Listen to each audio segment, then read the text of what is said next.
bienvenue sur ce nouvel épisode de la Cavalière Sensible. Aujourd'hui, je ne suis pas seule puisque je suis avec Katia Duboucher, que vous pouvez aussi retrouver sur les réseaux sous le nom Le Havre d'Hélios. Bonjour Katia. Bonjour Sarah et merci de me recevoir sur ton podcast. Est-ce que tu peux te présenter, nous raconter qui tu es, qu'est-ce que tu fais? Alors je suis, Katia Duboucher, j'ai fondé, Helios, Coaching Propriétaire. Mon parcours peut sembler un peu atypique, mais il reflète vraiment ma vision des choses qui est d'accompagner les propriétaires et futurs propriétaires de chevaux, particulièrement, les chevaux réformés, pour, les aider à alléger leur charge mentale et leur offrir un espace, sûr et bienveillant. Je suis cavalière depuis toujours, plutôt cavalière d'extérieur.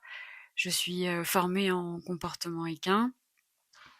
Je suis par ailleurs docteur en droit et titulaire d'un master en gestion de crise qui m'a permis notamment d'acquérir les outils de prise de décision. Je suis également coach de vie certifié et propriétaire à la maison depuis plusieurs années d'un pur sang réformé, au passé plutôt lourd. Et donc je me sers de toutes ces expériences pour créer un accompagnement unique qui soit clair, humain et adapté à chaque couple humain-cheval. Merci beaucoup. Alors avec Katia, on s'est connus dans le cadre des cours d'équitation en visio et en fait ça a tout de suite matché, ça a tout de suite accroché et on s'est rendu compte qu'on avait quand même, pas mal de valeurs communes. Je te laisse détailler. Du coup, sur quoi on se rejoint L'amour des courbatures, de la déjà? l'aspect technique, mais surtout l'approche, psychologique et sensible en tenant compte de l'intégrité émotionnelle à la fois du cavalier, mais aussi du cheval. Et moi, c'est quelque chose qui m'a beaucoup plu parce que j'ai un cheval qui peut être, particulièrement délicat et sensible. Et je cherchais vraiment un accompagnement qui me permette de me sentir à l'aise pour dire: «Là, je sens mon cheval, là, je ne le sens pas. Je pense qu'on peut laisser là-dessus» ou au contraire, on peut essayer de développer un peu plus la séance, mais sans avoir, une espèce de pression, d'objectif. Et donc je pense que ce qu'on a comme, valeur commune, très forte, c'est le respect des humains et des équidés, l'intégrité.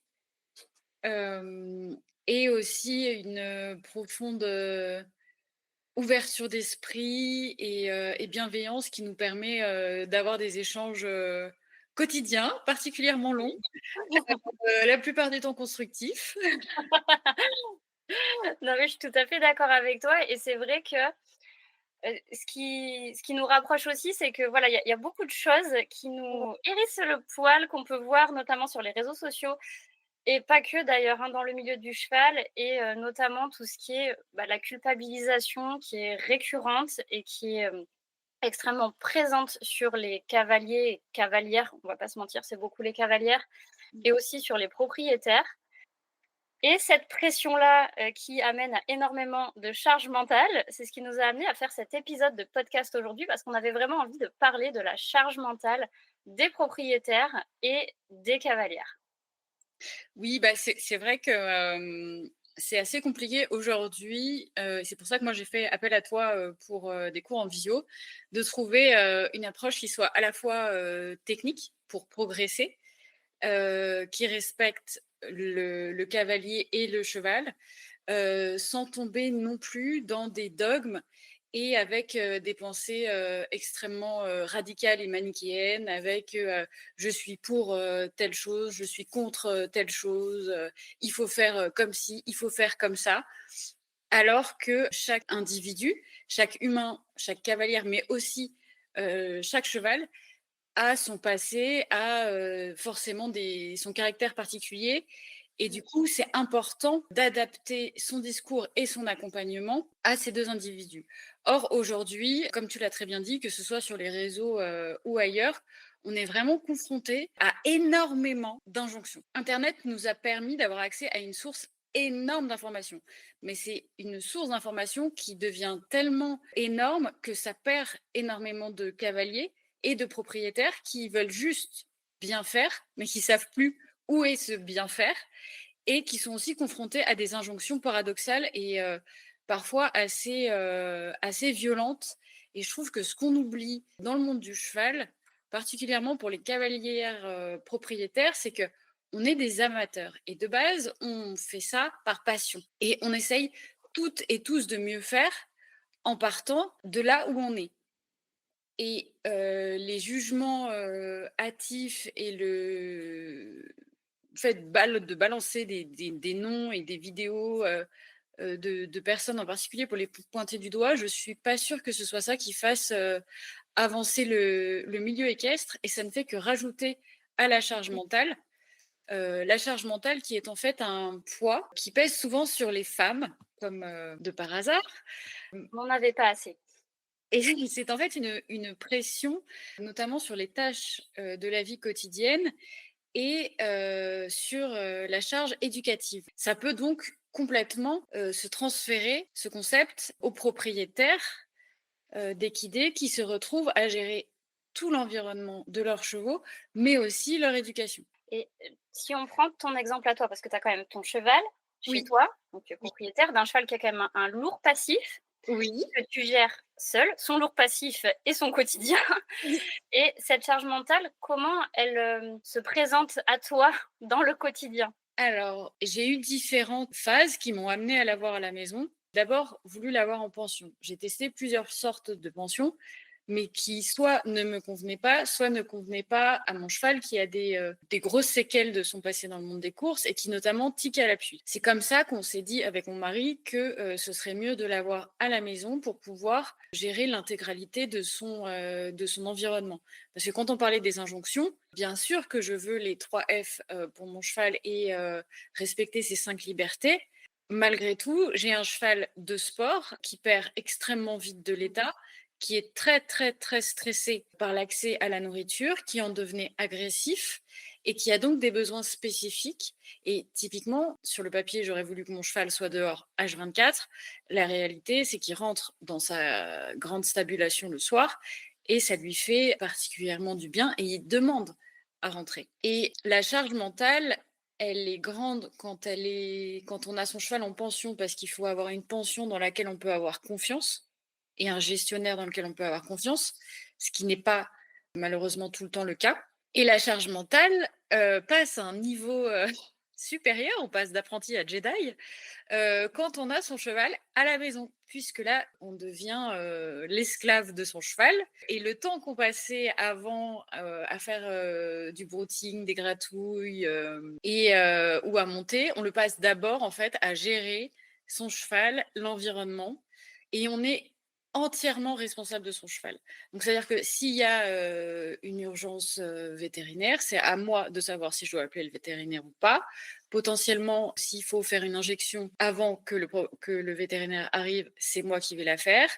C'est moi qui vais gérer les couvertures, c'est moi qui vais gérer les fournisseurs, l'approvisionnement. Tout ça avec un cheval qui est particulièrement compliqué. Et quand on l'a eu à la maison il y a 2 ans, on peut dire que j'ai vraiment fait un vrai burn-out équin parce que tout ça, en fait, ça faisait beaucoup trop. Je me suis retrouvée aussi avec un cheval, ce qui arrive beaucoup pour les réformés, qui s'est mis à décompenser. Il a pris 15 centimètres et 200 kilos, mais à décompenser aussi psychologiquement. Et j'ai un peu pris pour tous ceux qui lui avaient fait du mal avant. Et je me suis retrouvée avec un cheval à qui j'avais appris à s'exprimer, mais qui n'était pas codé. Et donc, du coup, il s'est exprimé de manière très forte, très radicale, très violente. Et du coup, ça a été une vraie charge et une vraie fatigue, à la fois dans la gestion de mon cheval, mais aussi dans l'éducation de mon cheval. J'en suis arrivée à un point où j'avais plus, plus aucun plaisir, alors que j'ai attendu 30 ans pour avoir mon cheval et que c'était vraiment le rêve de ma vie qui s'est transformé pendant un temps en cauchemar. Et j'ai dû mettre un certain nombre de techniques en place et de protocoles pour reprendre du plaisir avec mon cheval et retrouver notre relation. Ma formation en comportementaliste m'a aidée, en gestion de crise aussi, Mais ça a vraiment été une période difficile et douloureuse. Et c'est pour ça que j'ai décidé d'accompagner pour transmettre mon expérience et transmettre aussi mes connaissances, notamment dans la capacité à prendre des décisions. Parce que le problème, c'est que quand la charge mentale devient trop élevée et qu'on arrive à une fatigue qui est proche d'un burn-out, on n'est plus assez lucide pour prendre les bonnes décisions. Et Clairement. c'est là qu'on a besoin d'avoir un entourage et le bon entourage. Et le bon entourage, il n'est pas facile à trouver sur les réseaux et dans la vraie vie. Je rebondis sur ce que tu dis là par rapport à l'entourage, parce que si je récapitule, tu as quand même la charge mentale, bon, d'avoir un cheval qui a ses traumas et qui les exprime, maintenant en tout cas. La charge mentale de l'avoir chez toi, parce que bon, bah, l'air de rien, même si c'est pas un enfant, ça reste quand même une charge au quotidien, dans le sens où il faut le nourrir, il faut le loger, il faut s'en occuper, il y a les soins. Et il y a la charge aussi de cet entourage, pas forcément l'entourage proche, je parle pas forcément de la famille, mais même ne serait-ce que l'entourage, l'environnement, on va dire, social avec les réseaux. Est-ce que toi, tu as ressenti cette charge mentale, cette pression par rapport au fait d'avoir ton cheval chez toi? Est-ce que tu as des anecdotes à nous raconter de choses qu'on aurait pu te dire et qui t'auraient alourdi cette charge mentale par rapport au fait d'avoir ton cheval avec toi? Alors, j'ai beaucoup discuté avec des personnes sur les réseaux sociaux, puisque je me suis retrouvée d'être en gros en pension au fin fond de la montagne avec mon cheval et que des agriculteurs autour. Et j'ai reçu beaucoup de conseils non sollicités qui Les rajoutent, meilleurs. qui rajoutent une charge absolue. Des conseils qui étaient peut-être très bien en théorie, mais qui ne prenaient pas en compte ni le vécu de mon cheval, ni ma situation, ni mon vécu à moi. Et ça a été particulièrement difficile. Et quand je vois les débats qu'il peut y avoir et la virulence dans le monde du cheval, j'ai mis énormément de temps à oser exposer ma vie et la vie que je partage avec mon cheval sur les réseaux parce que j'avais vraiment, vraiment, vraiment peur de me faire lyncher. Et autant on peut m'attaquer moi, voilà, mais attaquer mon cheval, c'est plus compliqué. Et ce qui était compliqué aussi, c'est que je me disais, mais en fait, mon cheval ne fait pas rêver. J'expose pas les chevaux qui sont à côté de lui avec lui parce que bah, c'est pas le mien. Mais mon cheval à moi, bah, il est démusclé. On sort de 1000 balles de traitement anti-ulcère et on en est à un redébourrage très long parce que débourrer un cheval, c'est déjà très compliqué. Mais débourrer un cheval qui a eu déjà plusieurs débourrages qui se sont tous extrêmement mal passés et qui ont laissé des grosses traces, on ne vend pas du rêve et on ne vend pas des trucs extraordinaires. C'est en même temps ce qui m'a poussée à me dire, je crois que j'ai envie de le faire. C'est peut-être un peu kamikaze et suicidaire, mais j'ai envie de montrer que on peut faire des choses normales, en fait. Et est-ce que tu peux nous fournir un peu de croustillant, de choses qu'on a pu te dire, ou vraiment, enfin là, c'était, comment, alourdir ton quotidien qu'il était déjà bien et d'ailleurs qui rentrait en plein dans le conseil non sollicité? Vas-y, balance, qu'est-ce qu'on a pu te dire? Tu es pas obligé de donner des noms, juste ce qu'on t'a dit. Je crois que le pire, c'est depuis mon accident qui a eu lieu il y a 5-6 mois maintenant. Accident à cheval. Très, très, très, très grosse chute à cheval. Clairement, je suis miraculée et j'ai eu la chance d'être bien équipée avec une bonne bombe et un airbag. Mais quand on tombe sur des cailloux, c'est pas la même chose que de tomber dans du sable. Et alors là, on m'a dit, par exemple, vends-le, débarrasse-toi de ton cheval. Pourquoi tu ne le mets pas en pension travail à 2 heures de chez toi, alors que c'est un cheval avec qui j'ai mis énormément de temps à construire une vraie relation de confiance et je ne me voyais pas d'un seul, entre guillemets, l'abandonner ou le laisser à quelqu'un.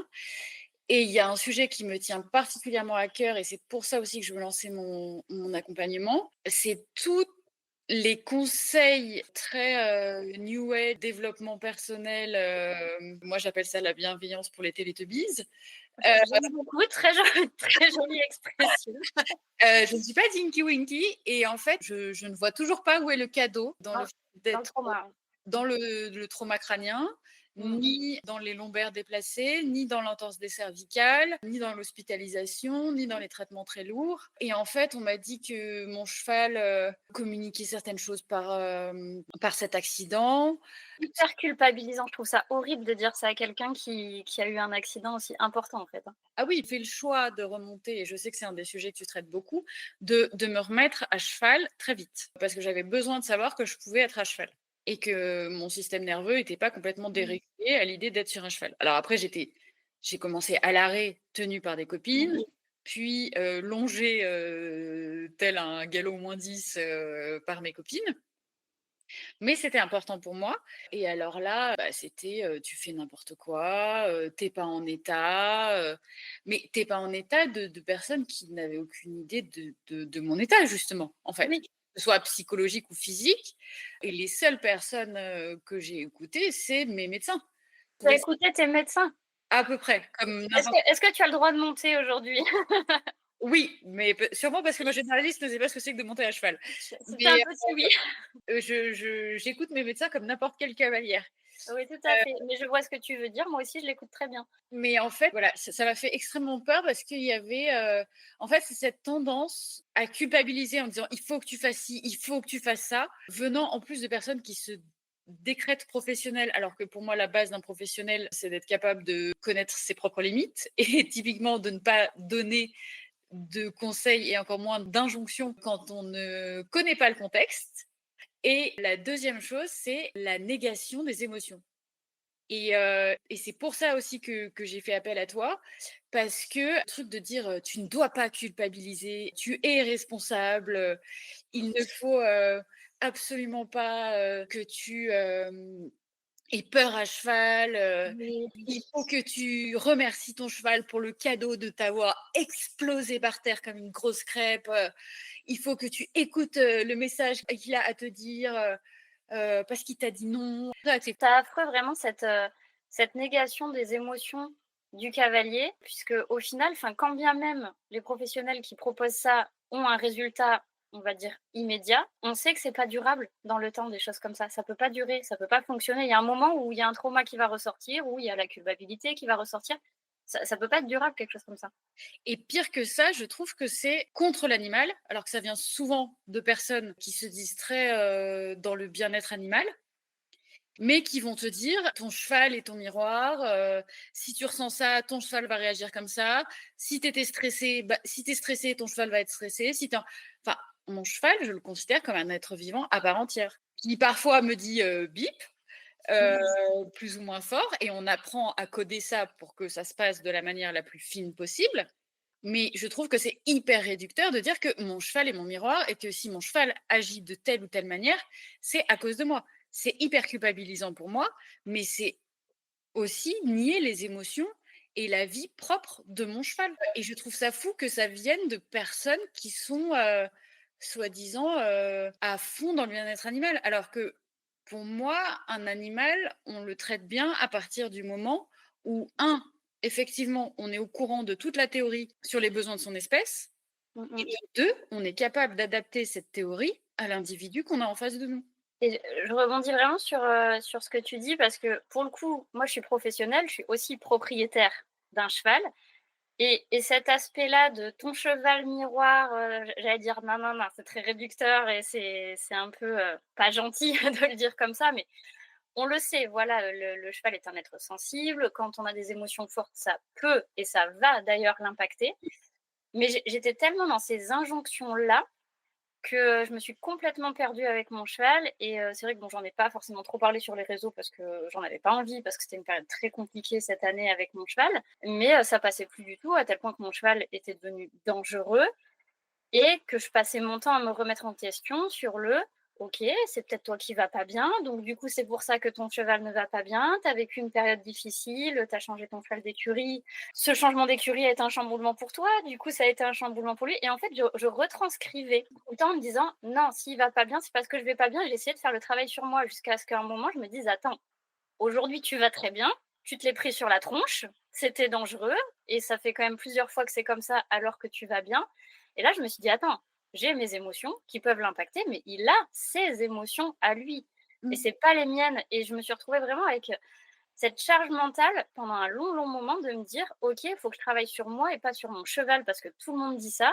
Et au Mmh. final, bah, je ne pouvais pas résoudre le problème et d'ailleurs le problème est en train de se résoudre parce qu'on est en train de travailler sur les émotions de mon cheval. OK, moi je bosse aussi de mon côté, c'est normal, mais voilà, ça venait de lui et j'ai perdu un temps énorme à cause de ça, à cause de ce discours-là.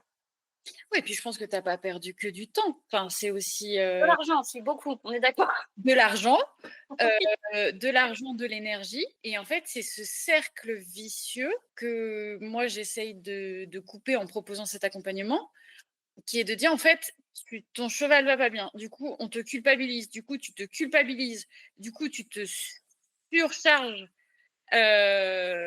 d'informations et de mal-être, du coup tu vas encore plus mal, ce qui n'aidera pas ni ton cheval, ni toi. Et en fait, c'est un peu garde ton argent, garde ta santé mentale, garde tes soirées pour autre chose qu'une énième formation en ligne qui va tout résoudre en 3 jours et reprends la base.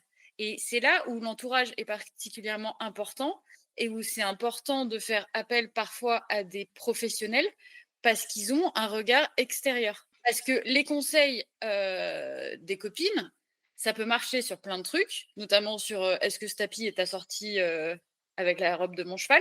Par contre, le problème de quelqu'un qui n'est pas professionnel et qui n'est pas formé, c'est qu'il est tellement rempli de biais cognitifs qu'il va souvent te dire: «Moi, j'ai fait ça avec un cheval et ça a marché, donc fais pareil». Mais en fait, la personne va te parler d'elle-même et pas de ton cas à toi. Sans parler du fait que dans le milieu de l'équitation, parler de ses problèmes, c'est compliqué. Le jugement est très, très vite là et c'est encore plus dur de parler de ses problèmes quand on est un professionnel parce qu'on est censé ah complètement. être, parfait. Irréprochable, oui. Irréprochable et ça, c'est aussi pour moi un des red flags dans le milieu de l'équitation et dans les professionnels, plus ou moins autoproclamés. En fait, c'est ceux qui te disent: «J'ai la solution» et Oui. sous-entendu: «J'ai la vérité». Alors que en fait, on dit bien que le cheval et sa cavalière est un couple et Oui, on sait tous que dans un couple, tu peux avoir la version de l'un qui n'a rien à voir oui, avec de l'autre. c'est tellement Et tu sais que dans tous les cas, c'est jamais tout l'un ou tout l'autre. Et qu'en fait, c'est un mix des 2, mais que si les 2 n'avancent pas de leur côté, sur leurs propres problèmes, par un divorce, tu obtiendras pas grand-chose. Et chaque couple est unique et a sa manière de résoudre un conflit. Et donc tu ne peux pas, par définition, dire: «Telle méthode marche à tous les coups». Je pense c'est intéressant d'aller piocher de partout. bien sûr, comme toutes les méthodes, il y a des choses intéressantes dans toutes les méthodes. Ouais, mais il faut bien comprendre que toute cette source d'information, ça n'est que de l'information et qu'après, c'est à toi, pour le coup, de prendre ta responsabilité, de voir ce qui est adaptable ou pas à ta réalité et à la réalité que tu vis avec ton cheval. Et tu vois, tu parlais des red flags des professionnels. C'est vrai qu'on a vu, ben, voilà, la charge mentale par les copines, par l'entourage, proche, par les réseaux sociaux, bien évidemment. Mais alors, moi, je le vois, du coup, du côté, équitation et par rapport aux cavalières que je peux accompagner. Certains professionnels ont une capacité à alourdir cette charge mentale, mais j'ai des exemples, mais qui peuvent être, fous. Alors ça peut être sur le quotidien du cheval, par exemple, un cheval qui est déjà, multipathologie et la personne qui est professionnelle va passer à chaque fois à côté en disant, «Là, s'il n'avait pas, mangé, ça de carottes, peut-être qu'il irait mieux aujourd'hui». Voilà, c'est mais depuis tous les jours des choses comme ça. Ou des cavalières, là je vais parler vraiment pure équitation, des cavalières qui ont leur cheval, qui sont super contentes d'avoir leur cheval et qui ont des objectifs sportifs qui sont les leurs. Ça peut être soit de la compétition, soit pas de la compétition. Mais toujours avoir la petite phrase qui fait plaisir. Voilà, par exemple, bah, j'ai le cas d'une qui est arrivée à sauter 110 avec son cheval. Et ce qui était génial, enfin, quand je sais d'où elle est partie, d'où son cheval est parti et comment a commencé le couple, genre au bout d'un an et demi, c'est génial. Non, professionnel qui passe et qui dit: «Ah, enfin, tu t'es sorti les doigts, voilà». Alors que ça n'avait pas lieu d'être, quelque chose comme ça n'avait pas lieu d'être. Enfin, je veux dire, la cavalière, elle était super contente, elle partageait sa joie, elle est hyper fière du chemin qu'elle a parcouru Et non, il faut qu'il y ait quelqu'un qui, sous prétexte que c'est un pro, CSO ou quoi que ce soit, il faut que cette personne lui dise quelque chose comme ça. Enfin, et ça, c'est des petites choses comme ça dans le quotidien, en permanence sur tu sors, je sais pas moi, un DSA en dressage ou t'en es que là alors que ça fait 5 ans que t'as ta jument.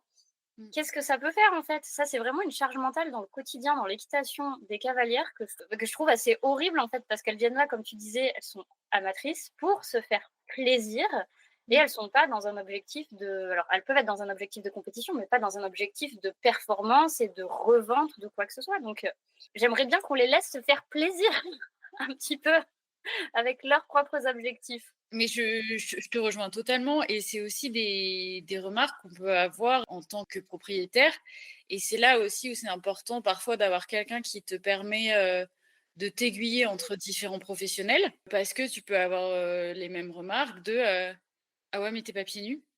Oh ou, là là. moi, par exemple, j'ai un pur sang.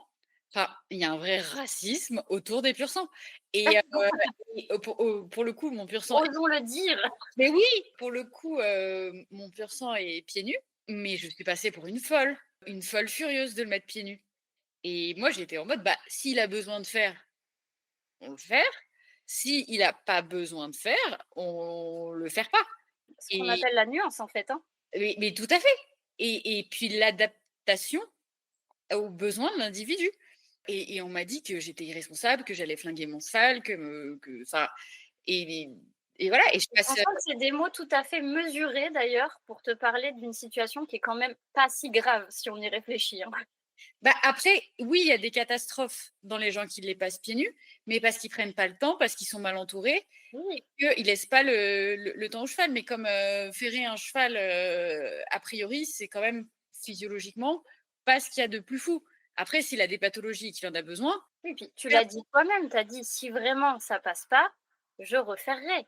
mais oui, puis j'étais consciente que j'avais passé beaucoup de temps à pied, qu'on allait faire, différents types de terrain étape par étape. J'étais consciente de tout ça. Mais mais j'ai trouvé ça dingue qu'on me dise enfin, que j'allais tuer mon pur sang et genre encore aujourd'hui, quand, il y a des pros qui viennent à la maison et qui me disent: «Oh, mais tu as un pur sang, il est pieds nus?» Bah, ouais et j'ai un pur sang et il fait du poil et j'ai un pur sang et ce qui m'empêche pas de le couvrir parce que Bichette, et voilà, il a quand même vite froid. Mais une fois de plus, on en revient à, les pros qui détiennent la vérité et bah, typiquement un pur sang, ça a des pieds pourris, donc ça doit être ferré. Ça dépend de ton pur sang et puis ça après tu faut aller regarder, son alimentation, tu peux aller regarder enfin, ça dépend de tellement de facteurs. Ça dépend de ta région, ça dépend de ce que tu veux faire aussi avec ton cheval et je pense que tout ça, toutes ces nuances-là, elles sont assez rares à trouver et ça f et on se retrouve avec des cavalières, soit comme tu viens de le dire dans la partie montée, soit dans la partie gestion de leur cheval, qui se retrouvent, hyper culpabilisées, crevées et qui dépensent, de l'argent et du temps pour encore plus se perdre, plutôt que d'en revenir à la base qui est de s'écouter soi et d'écouter ce que nous dit notre cheval. Au niveau des conséquences, je sais pas toi si c'est comme ça que ça se manifeste, mais j'en viens à un point où j'ai l'impression d'être complètement, déconnectée quand je vais voir mon cheval, quand je suis dans ces situations-là. Évidemment, stress, allons le dire clairement, jusqu'à l'anxiété. On est quand même sur des émotions négatives qui sont très prenantes. Mmh. Ah mais moi ça m'est arrivé, pendant mon burn-out équin, il y a 2 ans, j'allais chercher mon cheval au pré et j'avais l'impression enfin, j'étais pas là, j'en profitais Je pas, vois exactement ce que tu veux dire. C'est automatisme, pilote automatique. ouais, j'étais complètement déconnectée et j'étais en mode genre juste, c'est une tâche de plus à cocher dans ma to-do list. Alors que de base, c'est mon rêve depuis 30 ans. Je veux dire, tous mes anniversaires, tous mes Noëls, tout, j'ai toujours soufflé des bougies en me disant: «Je veux mon poney» et en fait, je me suis retrouvée avec une réalité qui était, bah, je sais plus ce qui est bien, ce qui est pas bien, je lui mets un mors, mais est-ce que un petit mors double brisure, anneau libre, mais est-ce qu'en fait, je suis pas une terroriste?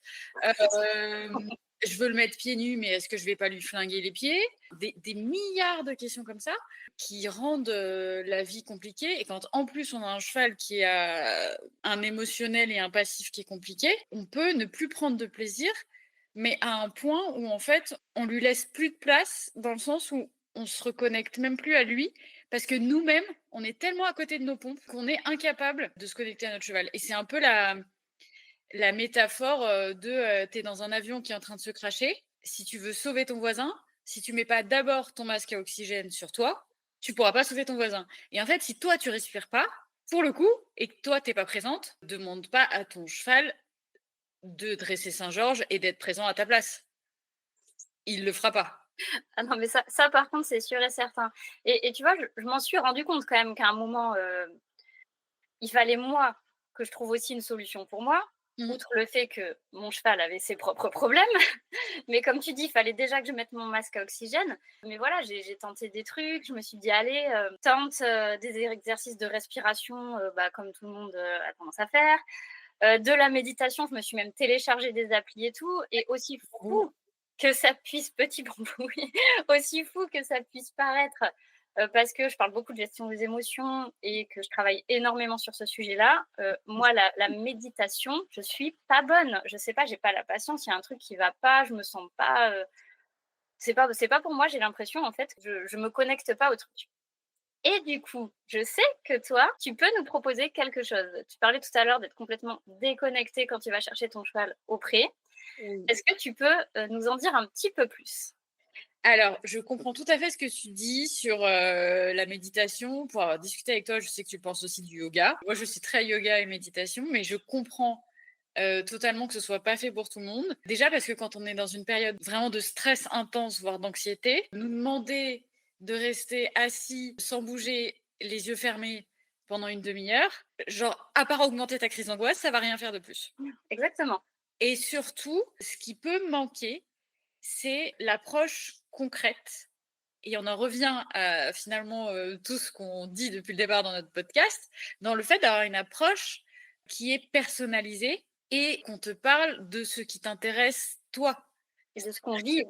Et de ce qu'on vit. Et en fait, on peut te dire de laisser passer tes émotions telles des nuages dans ta tête. C'est-à-dire que si tu attends ton veto, actuellement, tu vois les factures veto ta tête et ton compte en banque se vider avant même que le veto soit arrivé.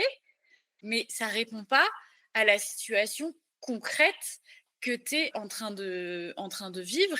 Et on a un vrai retard dans le milieu de l'équitation, que ce soit sur la préparation physique du cavalier, sur la Ouais, préparation mentale tout du à fait. cavalier et sur la gestion émotionnelle de la charge mentale, mais de toutes les émotions qu'implique le fait d'être responsable d'une bestiole de 600 kilos qui court comme un imbécile et comme si c'était lui qui payait son assurance. Moi, ce que je te propose et qu'on construit ensemble, c'est des petits exercices très courts, très ciblés et qui répondent vraiment à une problématique particulière de la vie de propriétaire ou de la vie de cavalier. Pour que du coup, ton anxiété ne soit pas augmentée parce qu'on te laisse dans le vide, mais au contraire te ramener doucement, calmement, à des choses concrètes qui, toi, vont te faire du bien et vont du coup te permettre d'être dans une situation, dans un état émotionnel qui te permette de laisser de la place à ton cheval. Donc là, vous allez avoir l'occasion d'écouter un extrait d'un des audios, avec la voix de Katia sur une problématique spécifique de qu'est-ce qu'on fait quand on revient du travail, qu'on est complètement à la ramasse, qu'on en a plein la tête et qu'on va chercher notre cheval au pré. Tu peux faire cet exercice en marchant vers ton cheval ou tu peux prendre le temps de t'arrêter à l'entrée de son pré. Commence par inspirer et expire. Inspire et expire.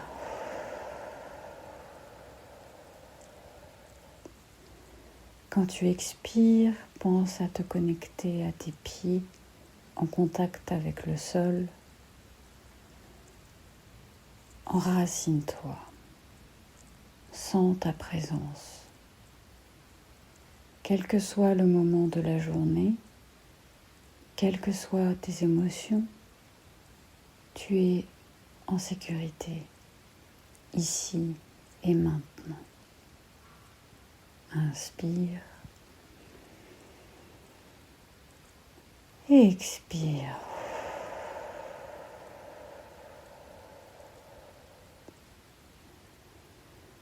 Tu peux maintenant te connecter avec ton cheval. Regarde-le. Inspire et expire. Diffuse une bulle d'amour. Il n'y a plus que lui et toi. Vous êtes déjà ensemble. Inspire et expire. Tu es connecté à lui. Vous allez partager un moment ensemble. Tu peux maintenant aller le voir et le rejoindre. Merci beaucoup, Katia, pour cet extrait que je trouve extrêmement pertinent parce que, voilà, comme on le disait juste avant, moi, si j'ai une problématique et que je suis à l'écurie ou que je suis en concours, je peux pas dire pause, je rentre chez moi, je m'allonge 5 minutes, je respire et je reviens. Là, je trouve ça hyper ciblé puisque on peut se mettre ça direct dans les oreilles et être devant le paddock de notre cheval et pour le coup, là, je viens juste de l'écouter et même moi, ça m'a détendue alors que je ne suis même pas encore devant le cheval. Donc il faudra que je me le repasse quand je retournerai à l'écurie. Bah, c'est l'idée, justement, l'idée, en fait, c'est de proposer des choses qui sont courtes et qui sont liées à des situations concrètes pour te ramener dans ce que tu as envie de faire et pas juste de te dire de te déconnecter parce que on se connaît, on connaît les meufs, on connaît les cavalières, on connaît les propriétaires. Un cerveau, ça se débranche pas comme ça. Pas du tout. Si c'était aussi facile, je pense que quand j'ai mes cavalières en cours et qu'elles arrivent avec tout le passif de leur journée, je dirais: «Ah non!» comme ce qui se disait, j'allais dire ce qui se disait avant, à l'ancienne, mais en fait, j'ai appris que ça se disait toujours, le: «Pose tes émotions à l'entrée de la carrière et monte ton cheval». Non, en fait, ça marche pas comme ça. Moi, c'est déjà arrivé que j'écoute mes cavalières pleurer pendant 10 minutes. Ça n'avait rien à voir avec mon cours, ça n'avait rien à voir avec le cheval. C'est juste qu'il y a, Gérard, à la machine à café qui avait été pas sympa, tu vois? Mais justement, c'est hyper important d'en être conscient parce que c'est parce que tu es consciente de ce que toi tu ressens que tu peux laisser de la place à ce que ton cheval ressent et vit et comment il va interagir face à ça. Parce que si tu te dis ah non, non, mais moi je vais bien, tu peux pas lui faire à l'envers. Le cheval, il le sait très bien. Et je veux dire, c'est même prouvé scientifiquement Mmh. qu'il peut sentir certaines odeurs comme l'odeur de la peur, il peut sentir ton rythme cardiaque, enfin, je veux dire, ton cheval, il sait mieux que toi dans quel état tu es. Donc, pour améliorer ta relation avec ton cheval, tu as plutôt intérêt à te mettre sur le même niveau de conscience et de communication.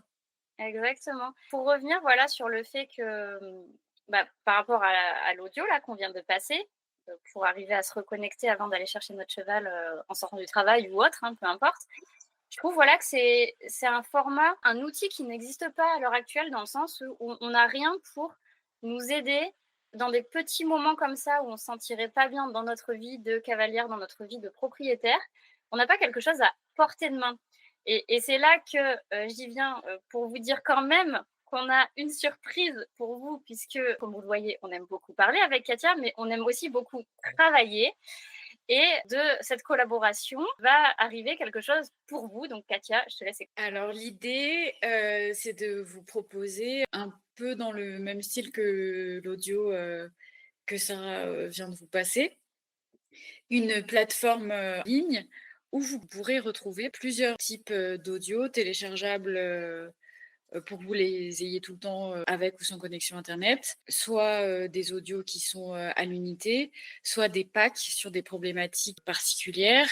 Le but, c'est de, travailler en synergie avec, Sarah qui est, monitrice d'équitation, qui ne le dira pas forcément, mais qui est aussi, formée, en préparation mentale avec, mes compétences, en coaching pour vous proposer des audios qui peuvent être liés, par exemple, à des situations de compétition, donc vraiment liées à l'équitation, mais aussi à la vie simplement de propriétaire et je dirais même plus largement à la vie, de personnes qui côtoient des chevaux. Et là, ce que j'ai vraiment envie de préciser, en fait, c'est que on n'est pas sur de l'audio de méditation. Voilà, on est vraiment sur des audios, donc comme le disait Katia, soit à l'unité pour un one-shot vraiment très précis, soit vraiment sur une problématique un petit peu plus grosse et il faut plusieurs audios.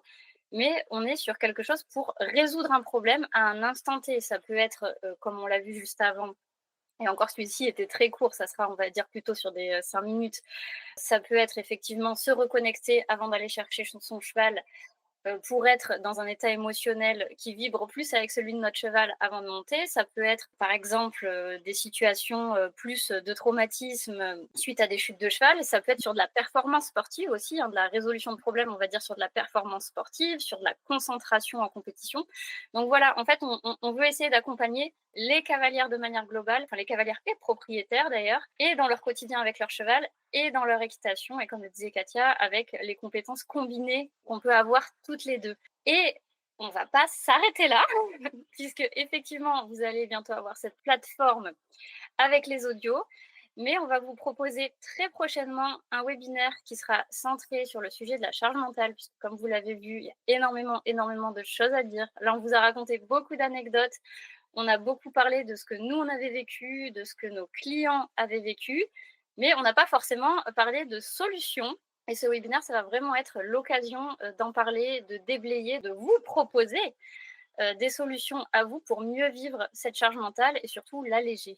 Oui, voilà, parce qu'en fait, l'idée, c'est de vous proposer via la plateforme à la fois des audios qui peuvent répondre à des besoins émotionnels précis à un instant précis, mais de compléter aussi avec un premier webinaire, avec des clés et des outils pour aborder une période qui est particulièrement traumatisante pour tous les cavaliers et pratiquants de sport d'extérieur, c'est-à-dire l'arrivée de l'hiver. On n'en parle pas, c'est tabou encore. Oui, bah toi, tu as la chance de vivre dans le sud. Moi, je vis dans la montagne. Je suis donc déjà passée. Voilà, je ne sais pas où sont celles qui nous écoutent, je ne veux pas vous faire du mal, mais aujourd'hui, moi, il fait 30 degrés et j'ai très chaud. Et bah moi, ce matin, il faisait 7 degrés et j'avais très très froid. C'est ce qu'on appelle, voilà, croisement de, de personnes différentes dans des milieux différents. Tout à fait. Alors, Katia, je te laisse le mot de la fin. Et bah écoute, merci Sarah, merci à toutes les personnes qui ont pris le temps de nous écouter et qui nous suivront dans la suite de nos aventures et de ce début de collaboration. Si j'avais un conseil à vous donner, c'est prenez du temps seul avec vous-même pour vraiment vous concentrer sur ce que vous avez envie de faire et sur ce qui est juste pour vous, plutôt que de vous disperser de partout. Et si vous en ressentez le besoin et que vous sentez que cette charge mentale vous pèse tout particulièrement, n'hésitez pas à m'envoyer un petit message sur les réseaux sociaux. Je serais ravie de vous répondre. Merci Katia, merci à toutes d'avoir été là, d'avoir été présentes pour cet épisode de podcast. Je vous rappelle que moi, vous pouvez me retrouver sur les réseaux sociaux avec Epsilon Riding Academy. Vous pouvez retrouver Katia sous le nom Le Havre d'Hélios aussi sur les réseaux. Et n'hésitez pas à mettre un petit 5 étoiles sur cet épisode de podcast s'il vous a plu. À bientôt.